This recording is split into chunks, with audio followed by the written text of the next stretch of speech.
nenga mumanyi ebintu bya procurement abizenga bitambula nga batugamba leero desk ya mitwalo 37 netuukako mwana ne kati gye byasembedde nga batulaga nti desk ya mitwalo 5 ng'olukiiko ne tugamba tewajja kubaawo value for money nti entebe ezinaava mu ssente ezo zijja kuba ntono nnyo kulaba nga tugenda okuzitwala mu masomero nga tuyambako ng'eggombolola. Awo olukiiko ne lugezaako okukkaanya nti ensimbi oba oli awo tukole reallocation tuzijje ku desike zigende mu nguudo naye ng'ate enguudo buli financial year tufuna millions 22 okulaba eza road fund okulaba nga tuli mu nguudo zaffe. So nze ng'omukubiriza w'olukiiko nabadde ndowooza tusobola okubaako project endala gye tukolamu kubanga otunula guidelines za DDEG ziraga nti kasita muba ne project 1 ng'eri social 2 ng'eri economic 3 ng'eri environmental friendly sente babakkiriza ne muzikola naye ng'olukiiko asitandabye mu council wali nga lwetemyetemyemu nenkola guidance nenkola ruling ziddeyo mu committee bongere okulaba mulimu ki omutuufu ogwamu gwe tuyinza okukola mu ssente ezo okulaba ng'omuntu wa wansi munnannama munnakasenge omuntu w'ennamawojjolo omuntu w'ennamubiri omuntu w'empuma omuntu w'ekatogo omuntu w'ebulika okulaba ng'afuna mu ssente ezo. Kibuga ky'ennamawojjolo ku ggombolola y'ennama ozi olwaleero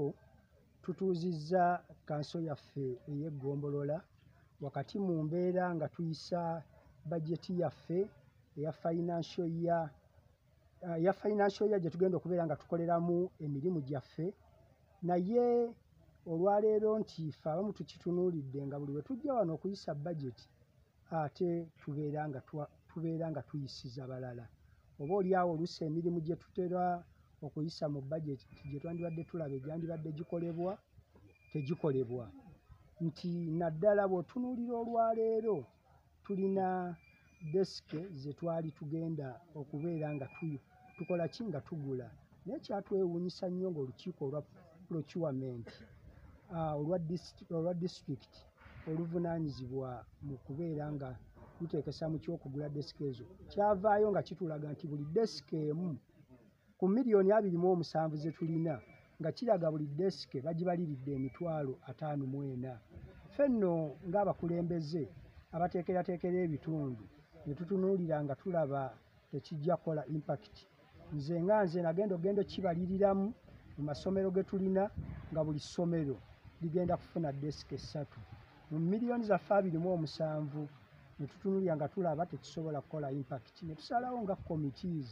oba oliawo ne tugamba ssente ezo tuziteeke mu nguudo naye nga bakansala ate nawo ne tubeerawo ne question mark nga tulina okwennyamira bw'otunuulira mu myaka 4 gye twakabeera nga tubeerayo buli mwaka tewali mwaka gwe tutayisangako bajeti buli mwaka tuyisa bajeti era ne tuteekamu ssente z'enguudo ezitakka wansi wa miliyoni 21 naye bwe ntunuulira mu luka gwange ogw'ennamawojjolo mu myaka 4 nga luguudo lumu nga financial year emu lwe luguudo lwakabeera nga lulimibwa omulundi gumu gwe gwakalimibwa olw'enguudo ezo mu luka gwange so ne nkitunuulira nga ssente ezo zizze zibulankanyizibwa era n'embeera ng'oba oliawo neebaza sipiika nti okusobola okusindika ekiteeso ekyo kisooke kiddeyo mu bukiiko twongere kyekkaanya okyekkeeneenya tulina ebizibu bye tulina mu miruka gyaffe oba oliawo tulowoozezza nti bammemba abatuula ku nkiiko ezo that's General Purpose Committee, Finance Committee nti balina okuba nga bakkiriziganya bulungi mu nkiiko zaabwe ze baali naye ate we batuuse mu kanso ne batandika okwerumaaluma sipiika abadde mutuufu okubeera nti agamba nti ensonga muddeyo mwetereeze buki bulungi kubanga ensonga zonna ziggwera mu committees ezibbiri standing committees ebbiri General Purpose ne Finance Executive nekola recommendations zaffe tugenda okujja mu kanso ng'ebisinga byonna ne tunayisa ssente ezo tezigenda kukola ekyo bwe tunaaziba oteeka mu nguudo tezijja kukola ekyo naye nga tulaba nti okwetaaga kwaffe kwonna twetaaga nguudo nnungi kyo kitukyalengiyinze kyekitwagala kati tusibire ddala abadde akozesa obubi ssente zaffe ez'enguudo tulabe nga enguudo zennyini zikolebwa ekintu ekyo kyennyini ekyetaagisa siza ssente za bya nguudo naye w'otunuulira enguudo ezikolebwa ekyamazima ne gundi akiikirira omuluka gw'ennamubiru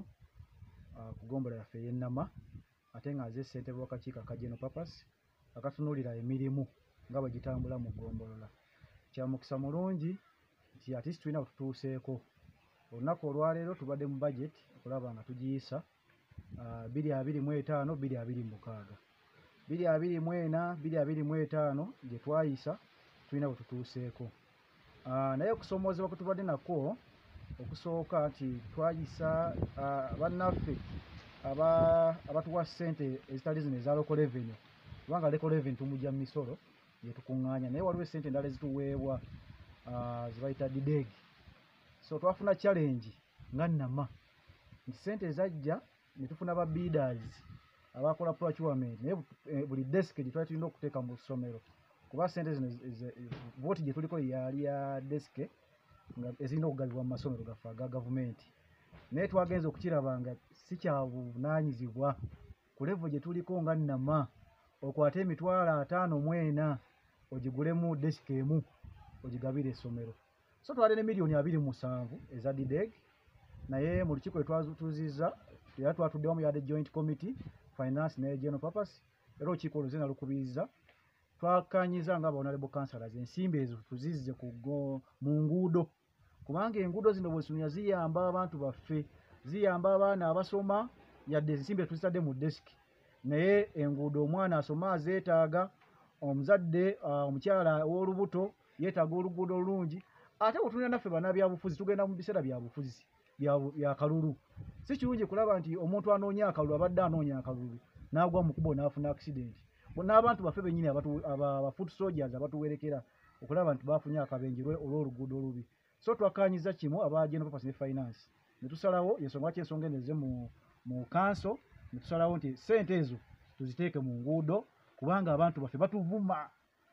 Tufuna ssente za road fund emiliyoni 2 ezo ezitera okujja, kuba zo zijja mu buli financial year, naye tezimala. Enguudo tulina nnyingi, Jolo, ow'Ennamubiru, ow'Ebulika, ow'Ekasenge, ow'Ekatoogo, ow'Empoma, ffenna batuvuma, temulina kye mutuyambye, enguudo mbi. Naye kyensonga twasazeewo tuteeke ssente abantu we balabira, ate na accountability ebeera nnyangu nnyo. So ensonga twasazeewo ssente ezo mufo ky'okugula abantu baffe tosobola kubannyonnyola mu desk emu egula emitwalo 54. Ensonga twasazeewo tuziteeke mu nguudo buli omu abenefitinge. Gye biggweredde Oweekitiibwa Speaker Badiru mu kanso gy'akubiriza olwaleero tusindise ensonga ya desk zino n'enguudo, asindise akakiiko kaddeyo katuule tuddemu tukkaanye, kubanga mbadde ba members abamu oluvannyuma nga tumaze okukkaanya ate abamu badde bataze okweta amaloboozi amalala nti batunoonye ekifo ekyokuyiwamu kasasiro, which si kibi, tukyetaaga, naye kyetaaga procurement yetwala obudde bungi. Ate ng'essaawa zino lwaki ssente tuzijje mu desk tuziza mu nguudo, kubanga desk zibadde za procurement, weetaaga ba bidders ab'enjawulo. So Speaker tulagidde tuddeyo tutuule nga obukiiko ffembe finance ne General Purpose tuddemu tukkaanye ku nsonga eyo, kubanga n'abamu baddemu abaleese endowooza ez'enjawulo kulaba nga tuteekawo ekisaawe, tukole ekisaawe kyaffe, otunula eggombolola yaffe eno eyannama ettaka ddene nnyo. So nga bamu balina endowooza tusende ekisaawe, naye bw'otunuulira puroguramu eyo nayo yeetaaga procurement. So nga twetaaga kubanga tulina okufuna omuntu alina okuba plan ekisaawe kigenda kufaanana kitya, baani abagenda okukikola, okusimba pasikalamu, so kiraba nakyo kyetaaga procurement. So tugenda kuddamu olw'okusatu lwa wiiki ejja, tugenda kuddamu tutuule era tujja kuba tubabuulira ekivuddeyo, naye nga ffenna bakansalazi kye tusibidde kwe kulaba nga tuddiza abantu baffe tubakolera enguudo zibeere ennamu, bongere okutwesiga. Era njagala kubasaba mwenna abatulaba n'abatuwuliriza, bakansala bonna mubazzeeyo, bakansala b'ennama bonna mudde mubongera akalulu, kubanga ekyamazima ensonga ze bateesa zitwala nnama yonna mu maaso. Kisigamba nti babadde beeyagaliza, naye ensonga ze baleeta era oziraba nga ziyambira ddala eggombola yaffe eyannama. Njagala okwebaza Katonda etambudde bulungi kubanga budget council naye mulimu ensonga emaze nerabikira ku order paper. Ensonga erabikira ku order paper okusinga ebadde ya joint committee report ya council akiikirira omuleka Katoogo mu ggombolola y'Ennama. Ggombolola wano ndi secretary gender community service, mulimu egikolebwa mu ggombolola ko n'ekikula ky'abantu. Njagala okwebaza obwabadde ne council. Ensonga y'obumenyi bw'amateeka eri mu muka gw'e Katoogo yo mweri amaanyi ku bisolo awamu n'ebirime. n'ensonga eyo institute okusinga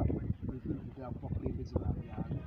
nti abakulembeze b'ebyalo omulamwa bwaguvaako dda oba settings za local government bazivaako dda kubanga local governments at least mu myezi 3 baali badde nga batuuza enkiiko oluvannyuma lw'okulemerera okutuuza enkiiko kivuddemu obumenyi bw'amateeka ebitundu byaffe bingi bifunye abantu abapya bangi tukubiriza nnyo bwe tuba nga tufunye enkiiko mukisa oguyingira mu nkiiko tukubiriza nnyo bachairman kuba n'ebitabo visitors book ng'abagenyi abo beeyanjula nga balina n'amabaluwa agabalagawa gye bavudde kuba ebitundu byaffe kisinza okubikosa be bantu abapya abazzeemu abantu baseesetuka gye baseesetuse ne bajja mu bitundu naye nga bazze n'emize emibi tubategeera luvannyuma lwakuzza misango so nze mbadde ngamba abakulembeze baddeyo batuuze enkiiko z'ebyalo ekyokubiri okubeera ne visitors book buli muntu yenna namawojjolo nga ne kasasiro bamusuula mu myala mu kasala otunulira okuva ewalusubi awo okukonekitinga ne wakiso kasasiro bamuyiwaawo mu mifulejje mwennyini mu luguudo bw'otuuka mu bujunctions bwonna obuli mu bitundu osangamu kasasiro nga mwali nze nno ne nkitunuulira ssente ezo oba senga ziteekebwa mu kugula ettaka lya kasasiro bannannama bonna bonna ne basobola okubeera nga bayiwa kasasiro mu mbeera nga twetegekera ekibuga kino okubeera nga kikula we tunaatuukira okubeera ng'abamu bakirowoozaako ekyokugula ebifo ffe ng'eggombolola tujja kuba nga twaguladde ekifo ekyaffe okusobola okubeera nga tuyiwa kasasiro okusobola okwongera obuyonjo mu ggombolola yaffe y'ennama tugeeko kugomodo sabo counties etulina engeri mukono gwekuli kambuweereza nga ku lw'ekitundu kyaffe n'okwagala mu kampala eno getulaba mu kaseera kano bwe mutayagala kibeera mu busaanyinga obulungi nandibasabye puroguramu zezimu temezatako bye bagasseeko mu buweereza bw'abavubuka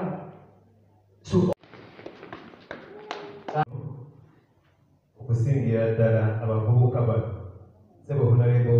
kansala tukigira ku disitulikiti nsanyusa okulaba kinzizaamu amaanyi bwe mbalaba nga muzze ate kiteeka entiisa mu balala kubanga okujja kw'abano kutegeeza ekintu kinene basebo ne banyabo njagala okwebaza kansa eno olw'entambuza ne mugitambuza okusingira ddala honorable speaker ndikubiriza nenjagala okwebaza ne bakansala omutindo gweyongedde okulinnya gwe muteesezaako mwebale nnyo mwebale ddala bagambye eddakiika emu ate saagala kusussaawo